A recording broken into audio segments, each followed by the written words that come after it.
Hi, I'm Michael Chase, and welcome to Cup of Joe.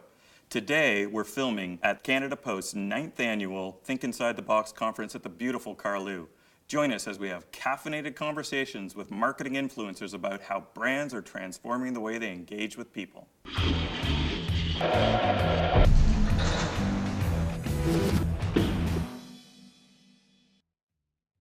Today, we are speaking with Rick Valicenti, founder and design director of Thirst.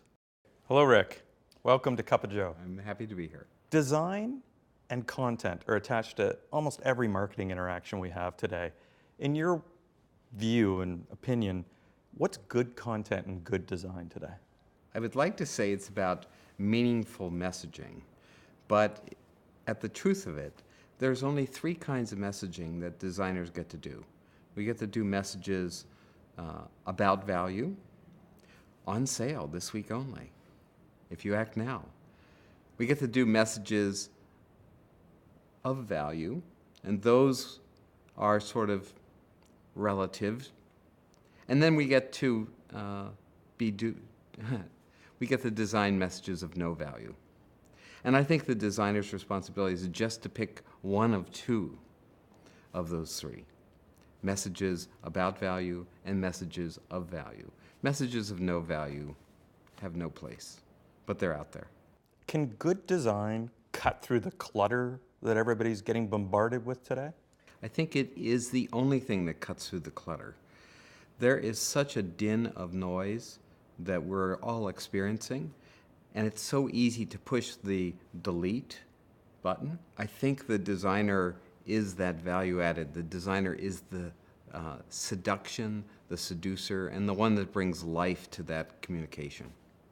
So can design stand the test of time today in this post-ordinal, fast-paced, multi-channel universe that we're living in?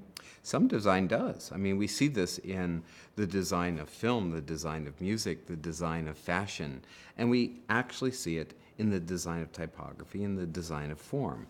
It's been going on since they've been putting paintings on cave walls. I see no reason to think that because we're in the 21st century and there's so much of it that none of it will bubble to the surface. Design is a really unique art form. Like those others I mentioned, it can preserve all the sort of atmosphere that culture has at any given moment. Whether it's in the contour of a letter form or whether it's in the way light renders an object. All of those things indicate the moment in which it was created. But some pieces of design, some artifacts left behind by the design process are full of magical something. And that magical something does have the potential to endure. So give me a great magical example. Like what's one of your favorites out there, like where good design really is, lasting? I'm a graphic designer, so I will have to turn to a more two-dimensional playbook. And I'll go back to perhaps 30, 40 years ago. The quintessential piece of design that was sort of eye-opening for me as a young kid was when, I think it was 1966, Bob Dylan put out that album that had the Milton Glaser poster. That Milton Glaser poster abstracted Dylan's persona in a way that if I saw that today for the first time, I would find it fresh.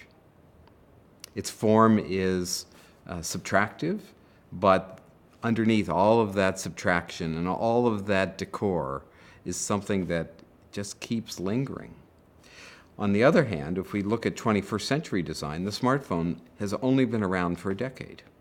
Yet the interface and the functionality of that device, that has actually become part of our fabric, part of our way of communicating. That's all design.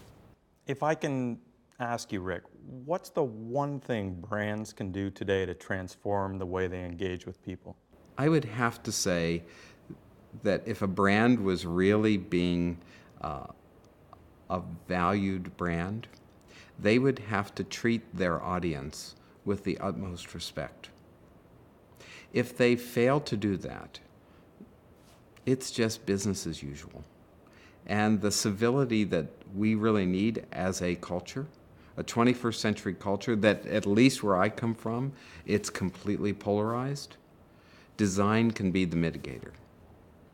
And brands need to adopt a attitude of generosity, civility, respect. Anything else is just delete. Fascinating conversation, Rick. I love the take on the design world and how it actually helps us cut through the meh of what's out there today. Thank you.